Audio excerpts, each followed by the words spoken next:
Well, hello everyone. This is Lizzie and Justin from Thirdspace, and this is Turning Towards Life, and we are here again for our 421st or 22nd week. And hello, Lizzie. Welcome. It's so lovely and very, very good and joyful and heart-filling to see you. And hello, everyone, all of you who are with us. Thank you for joining us again. It is such a joy to have this many circles of surround around this conversation. And we know that the conversation that's about to follow, Lizzie, is not just between you and me. It's between us and all of you who are alongside us and in this with us.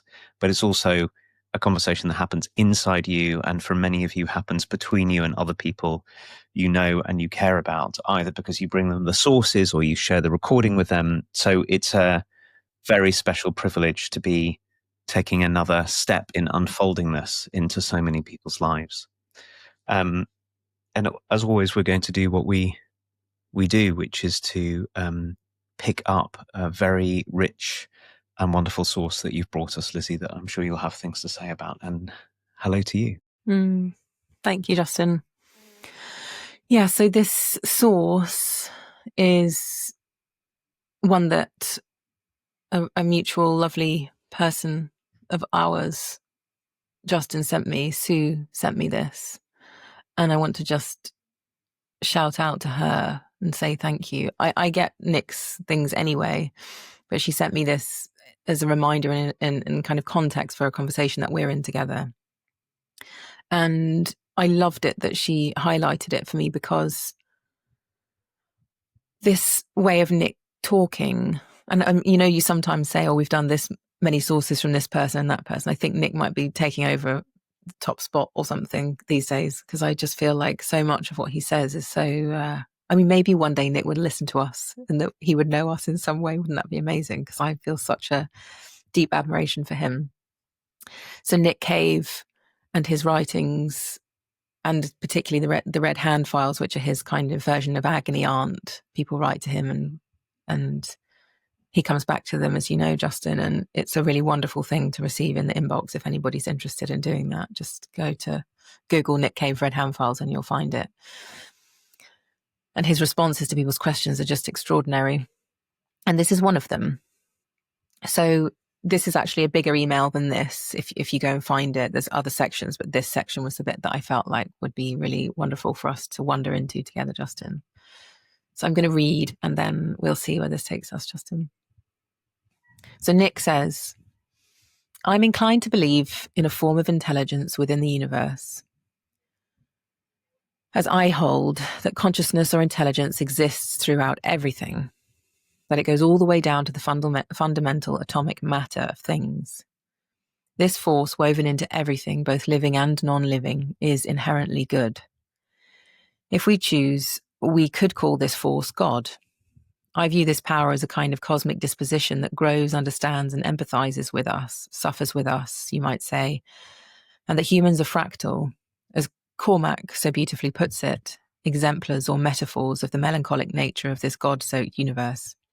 He's talking about a quote from Cormac McCarthy that came from the question that was asked to him when he says, Cormac, I believe that evil exists not only within the human heart, but also as an external energy separate from us, moving through the world, a nullifying destructive potency, going to and fro in the earth and walking up and down in it. We can see if we choose all around us. We can see it if we choose all around us. Yet we can act as the remedy to this existential predicament by directing our efforts towards the world's flourishing and away from its destruction in whatever way we can. It is our duty to attend to the sorrow of the universe, the sorrow of God. Thank you, Lizzie. So and thank you, Sue, for pointing us to this. We'll post this, as we always do, this fragment of Nick's writing in the show notes and also on turningtowards.life, where you can find all the videos and all the sources, and you can sign up to get them in your email inbox, and you can support us and contact us in various ways. And here it is. So this is also, as you said, Lizzie, from Nick Cave's Red Hand Files, and there's a website for this. So all the Red Hand Files are on Nick's website, and you can just go and read to your heart's content if you search it out. It's very wonderful. So this is what Nick writes in response to a question and an earlier quote from Cormac McCarthy as well. I am inclined to believe in a form of intelligence within the universe, as I hold that consciousness or intelligence exists throughout everything, that it goes all the way down to the fundamental atomic matter of things. And this force woven into everything, both living and non-living, is inherently good. If we choose, we could call this force God. I view this power as a kind of cosmic disposition that grows, understands, and empathizes with us, suffers with us, you might say, and that humans are fractal, as Cormac so beautifully puts it. We are exemplars or metaphors of the melancholic nature of this God-soaked universe. I believe that evil exists not only within the human heart, but also as an energy, as an external energy separate from us, moving through the world, a nullifying, destructive potency, going to and fro in the earth and walking up and down in it. We can see it if we choose all around us, and yet we can act as the remedy to this existential predicament by directing our efforts towards the world's flourishing and away from its destruction in whatever way we can. It is our duty to attend to the sorrow of the universe, the sorrow of God. Thank you, Justin. So this thing happened to me again, which I haven't really felt recently, actually, in Turning Towards Life with you, Justin, which is I suddenly don't know what the word evil means. You know, and I have these experiences where I go, oh, I think I've just kind of taken that word for granted, that I know what it means, and now I actually don't know what it means. So anyway, I'm feeling that now, because I don't find it very easy to see things as black and white or good and evil these days. Like everything feels like a shade of grey. Like where does trauma come in all of that, for example? And it feels like so much is smushed together in my experience as a human being that I don't know how to split the world up so cleanly anymore. So I'm finding myself very curious and longing to kind of define evil in a way. And I think I'm just going to take it here, Justin, that it's something about destruction and not acting in service of the world's kind of benevolence and aliveness. But of course, there's lots of things that aren't that, which aren't evil as well. So anyway, that's what I mean. I feel like the dichotomy of these two things is hard for me to grapple with. And I probably need to sit and journal for 5 days or something and figure out what I think about that. But the thing that really got me about this piece of writing of Nick's is his way of holding to this belief, this feeling of intelligence and inherent goodness in the world that is us, that is nature, is, like he says, living in living and non-living things. And this inherent goodness, this benevolence, you know, like he says in the second paragraph about evil, we can see it if we choose all around us. I think that goes for this part too, that if I choose, if I look this way, if I seek this way, if I feel open to goodness, it's possible to find it everywhere, even in the things that are really awful. There are humans present, and in humans is in my belief anyway, there is always goodness somewhere, even if we can't find it or see it. And I feel like that's a very important thing to hold in our lives, is that there is a force. This word that Nick says, a force for goodness. And I don't feel like I'm not landed in what the definition of God or what that is. And it sounds like Nick is more landed in that. Like he has a way of associating God with this kind of goodness, this kind of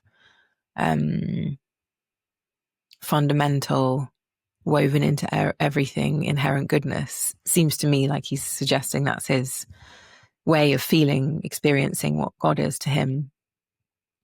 And again, I'm just not sure everything is as clean cut as naming what that is. I feel more able to be with the question of God and goodness in a kind of experiential way, rather than defining it for like what I should be thinking or what I should be defining things as. And I think, though, what's important for me about this piece of writing of Nick's is that in my experience, in all the conversations that I have with myself, with others, the deeper we go, and when we get to a kind of bedrock of humanness, all that really ever gets revealed to me is this goodness. Like if we get through the difficulty, there lies a layer of goodness to support us until maybe the next layer of difficulty comes. But there's something that's always present that feels supportive and good and benevolent, and which brings about aliveness because of it being here. And I really appreciate Nick for pointing us towards that and remembering it's a very worthy and serious thing to be wondering, to contemplate, to include, is this sense of benevolence that exists in spite of everything. I think it's probably the first time, Lizzie, in 400 and something and 8 years and something of turning towards life that we've really had a source that calls us, that gives a name for the nature of all things in a way, that is talking about making claims about the nature of being itself, the sort of fundamental ground from which everything comes. And I'm really, really pleased to be in it. And I'm with you about the trickiness of the terms. I think there's some way in which, certainly for anyone, if you've grown up in a Western culture, you can't help but inherit the very deep, implicit stories about what good and evil are, what God is. All of that language has been infused in a very, very particular way that's very particular in the West. And I'm not saying it's a good or a bad thing in and of itself. It's just that to see that there's a great sort of freight of story that gets handed down to us through generations. And so it's quite a thing to do, as you're doing, is to sort of step out of obviousness with any of this and to say, well, there's a richness and a complexity here. And I really appreciate so much about Nick's writing in general, and then particularly here, to name that there is a destructive, nullifying potency that is built into the fabric of existence. We can see it all around us. We can see how destructive forces can be and how impersonal they can be. We can get swept away in earthquakes, and that we have that same potential in us. It is an inevitable quality of being a human because we are fractals. I think this is such beautiful language, that we are expressions of existence itself. How could it be that we would not have that in us? And of course, it's obvious we have it in us. You only have to study history for 5 minutes to see all the ways in which we have been this and can be this on large scales, or look at what happens to ordinary everyday people all the time at the hands of others. And we go, this thing exists. And I think it's really important because there is a way of feeling into the goodness of things that you're talking about, which I want to say something about, of course, in a moment, in a way that is a kind of denial of how much pain and ill we can cause one another and cause the planet. And I think that itself is a kind of ill, is to say everything's fine, everything's it's not. There's much that isn't. And so Nick's call that we pay attention really matters. And I think he says, that it exists within the human heart.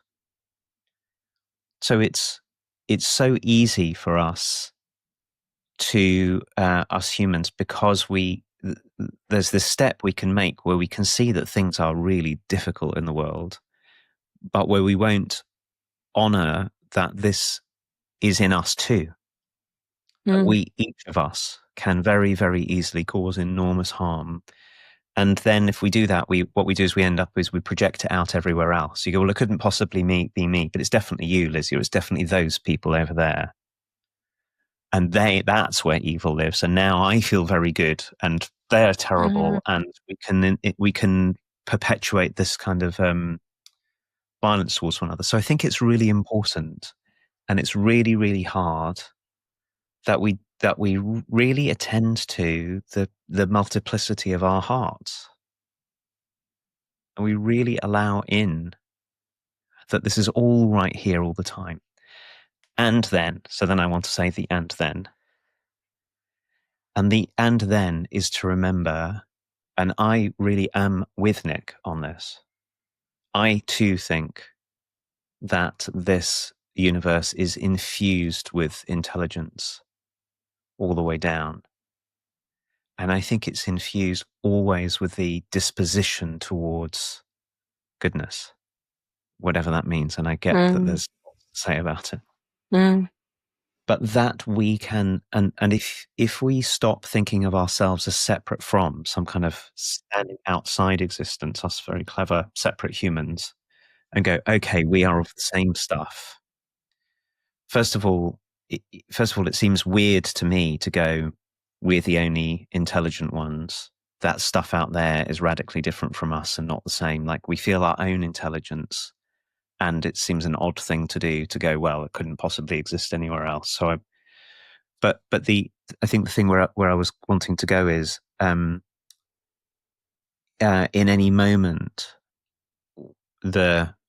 we really do have choices about what to cultivate in us.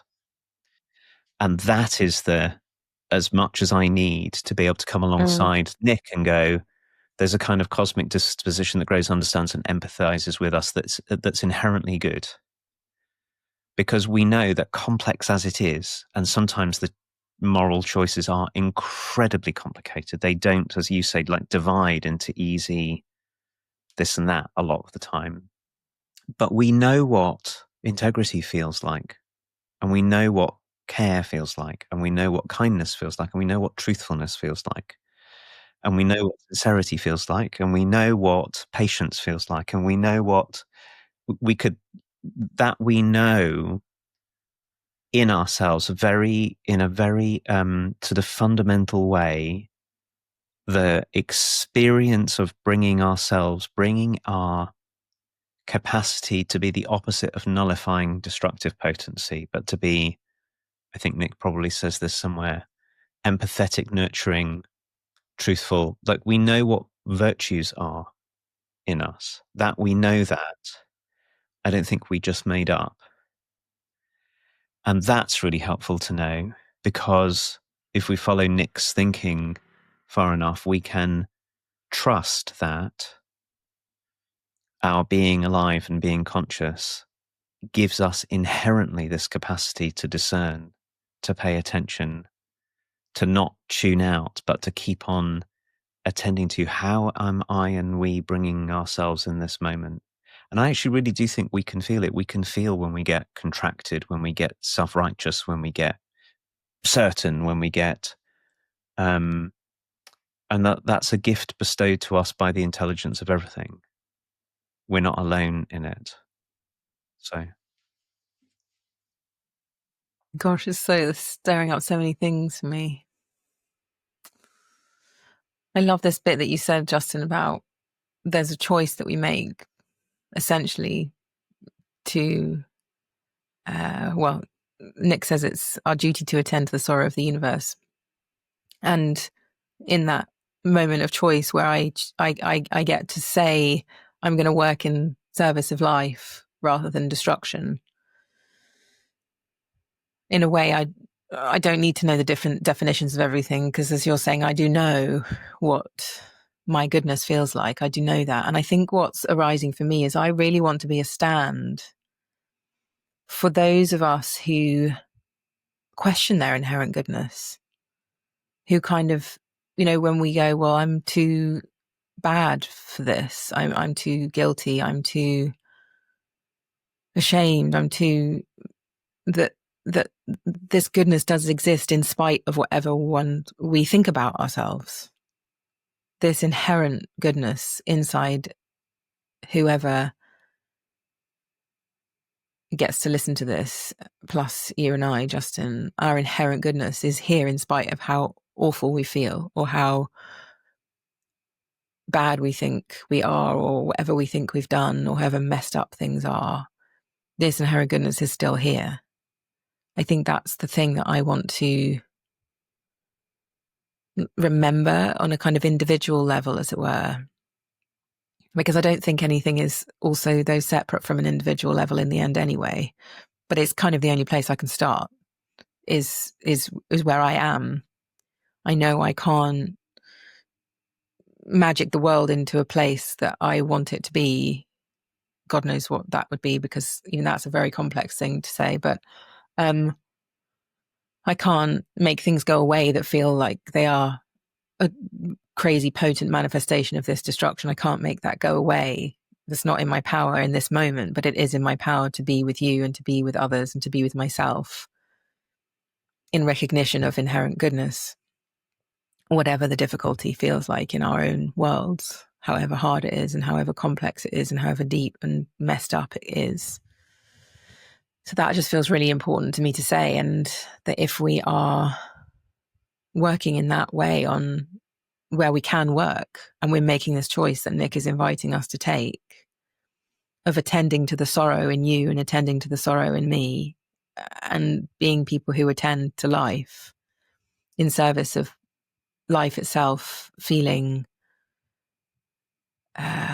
aligned with, imbued by, what does he say in here?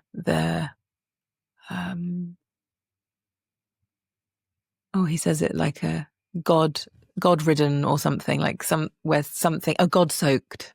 Like if you and I can be in this kind of benevolent soaked experience of being ourselves, it feels like we can face things. And we are so complex. I think this is the thing that really gets me every day, is that the minute I just start talking to you and asking into the background of who you are and what's happened and what's happening in your experience or whatever, we're just massive. And so to in the face of our complexity and our universe sized worlds on the inside of us and manifesting on the outside of us, to feel like this is the bedrock of things, like you said, that there is benevolence here, and mostly the only thing I can do about whatever we're defining as evil is to not do it. Like I can't make anyone else not that. I can't do that. But I cannot do it myself. I can notice the nullifying, destructive, potent forces in myself, and I can bring the benevolence to those parts and see what they are and heal and find light in places that feel clenched and dark and tense and violent and mean and stingy and filled with lack. And I can work with them because I trust that the benevolence is here. I think mainly that's what I want to say about this whole thing. And thank you for bringing that whole piece about, thinking it's all out there, the evil's all out there or something. Because I really feel like in order to face anything inside of us, and we are fractals, so when we do this with ourselves, we are the world. I'm not separate from the world. I'm not any smaller than any other human being in the world. I might have less powers, but in terms of my humanness and the organs that I have and the powers that I have by being human that are given to me by being born, I can work with those things in myself, and I can do that in service of not perpetuating the destructive, nullifying, potent forces that make this world an inhabitable, inhospitable place. I am so deeply in agreement with what you said, Lizzie, about where we do the work. So it's very easy to look out into the world and see things that we can't change, and to fill ourselves up with rage and despair about them, but in doing so fail to attend to this something that's in us that is required right in our ordinary everyday with the people we're around and the communities we're in, and it's such a trap. Once we start to externalize all of this, it's such a trap if we forget our own complexity and the complexity of the people that we're with. And so when I sit here looking at you, looking across space to you, seems to me that one of the things that's called for is to really deeply see you as a fractal expression of what Nick calls God, and I think we could also call life. We could have lots of words for this something, but to see the word that I have come to love is holiness, actually, like the ineffable, sacred something that you are, to find that in you, which is just a marvel. I mean, if we'll just slow down enough to feel that from all the people around, everyone we're with, that right in the center of us, of this vastness, there is this, and then also to find it in ourselves. And that then helps us with this kind of discernment, which is, again, if we externalize all of this, if we get into binaries of good and evil, and then we split things off and externalize it and go, well, the sort of the okayness is here and all the badness is all those people out there. Not only are we in trouble in lots of ways, but it also robs us of our capacity to go, okay, so there's holiness here, there's life here. And then I'm called, there's a responsibility that's called on here to sift through what's arising in me, to honor it and to respect it, but then also to be choiceful about what I bring. I have power to cultivate my courage, my integrity, my nuance, my responsiveness, to keep on turning towards that which is life. And that, I think a few weeks ago, Lizzie, you and I were talking about coaching, and we've been in conversations about development as well, about that adult development over time. And I think this is a phrase that I've brought many times into this conversation that comes from the ancient rabbinic part of the Jewish tradition, which is this call to cultivate a many-chambered heart. A heart of many rooms, they say, which I think is such a lovely phrase. We have to be able to hold all of this in us in order to be grown up in the world, in order to take care of the world, take care of ourselves and one another. And then we have to be able to choose from the many rooms in us to go, I really am one of many rooms. What of these many rooms is the thing to bring here? And what is the thing to hold in a different way? And how do I, when I'm with you, how do I not get caught up in the reactive something in me and hold your complexity and know that in amidst, you and I, we're not, but you and I may be in a very destructive mutual situation in which the nullifying destructive potency is playing out between us. How do we find our way to hold the inherent empathetic, understanding, growthful disposition towards ourselves and one another that we have a chance of resolving or improving our situation? And how do we not get into binaries of labeling one another. And I think it's just to talk about the world situation at the moment as much as it's relevant to say, this splitting of us, this giant splitting into good and evil, like the right ones and the wrong ones, that is permeating our public discourse, I think fails to do that. I think it fails to see that in every one of these, there are these complex humans like you and like really not so different from you and me. Mm-hmm. But in order to do all of this well, it really helps to have a kind of faithfulness in the inherent capacity that is like the real heart of us to bring ourselves and to invite in others that which is life-giving and sacred in one another.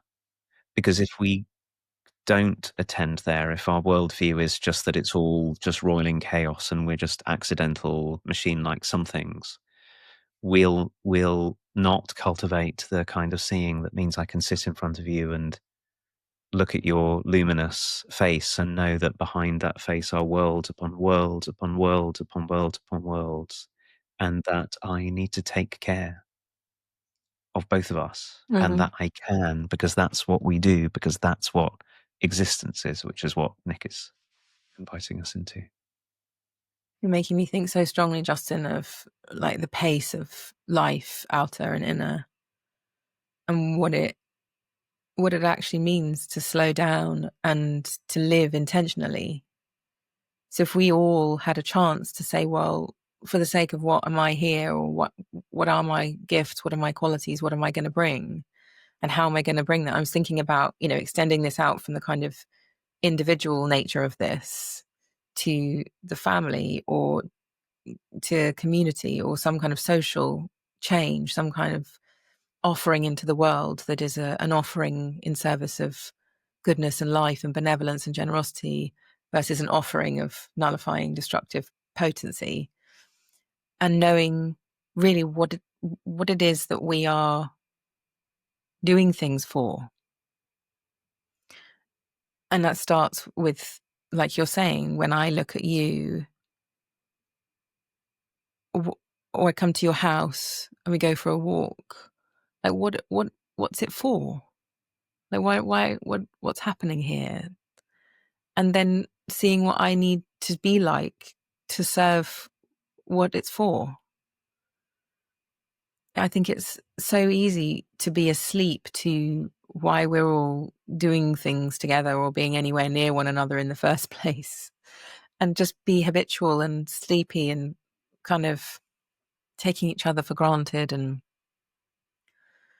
having everything just be a given, like a blind given or something. And so I'm feeling really moved by this power that we all have to slow down and be intentional and be honest about stuff, which is sometimes really hard. Earlier you said, we do know what the virtues are that we have. We know when something is kind and the right thing to do or something like that. But honestly, over recent years, even that has felt called into question for me. Like it feels like everything has been sliced up. So there's been kind of so many discombobulating situations where I'm not sure I know the answer to that anymore. Like, what's kind? Is it kind to not do that or to do that? I that's what I mean about this kind of the grayness of everything. There are so many situations because of the way the world is becoming where I don't know. So I have to be really reflective. I really have to be reflective to say, why do I want to say anything at all? Why would I not want to say anything at all? And it's like a kind of a heart excavation operation that has to happen in me to really know what goodness looks and feels like here. What does it look like and feel like? And I think that's part of the discombobulation I feel about being a person at the moment, is that there's so many things where I'm like, well, I can't come down hard anywhere on what goodness looks like, or even what the nullifyingness is. Sometimes it all feels called into question. So I'm really appreciating this call to just slow down, steady ourselves, and think, well, what is this for anyway? Like, what is my intention? What feels like a an intention that's filled with this fundamental cosmic disposition of goodness that Nick's inviting us into. And that then makes me feel quite hopeful, because I know I can do that. I know it's not what I'm doing all the time, but I know I can do it. And so I know I can make this choice. And I think that's why this source is so potent for me, is that regardless of all of the definitions, regardless of what everyone thinks about everything or whatever, I think you're right, Justin. We do know what feels like we're aligned with this cosmic disposition of goodness when we act. And we know when we're not. And we might have to learn a million times about when it feels like we're not doing that. And we keep doing it and we keep doing it and we keep doing it. And then one day we say, I'm just not going to do that anymore. And so I just have a kind of compassion for all of us in the choices that we really do need to make. You know, we do need to know whether we're acting in the forces of benevolence or whether we're acting in the forces of nullifying and kind of deadening, I guess, and sometimes destroying. And it really matters to be in that wondering, in that inquiry these days and every days. Just add one brief thing, Lizzie. I really appreciate what you said about both not knowing and not knowing and knowing, that we've been in this, in a way, this conversation about how do we know anything about anything.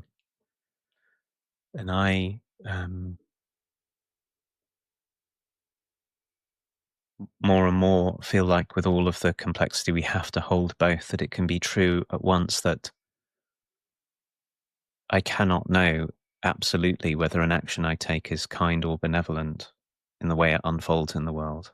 I can't know that until I see the result of what I do. And so that kind of humility in the face of not knowing is really important. And very often there are certain kinds of things where our certainty really causes trouble. And then there are places that certainty really helps. Like if you can't breathe, I should help you breathe. You know, like there are certain places we go, okay, I know.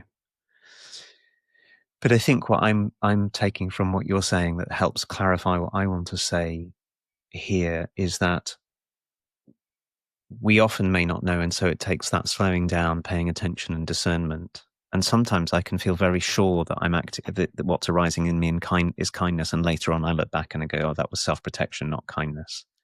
Like, I don't always know in the moment. Mm-hmm. But trusting that we humans can know enough, we can tune in enough if we pay enough attention to find out what is in tune with this cosmic disposition that Nick says.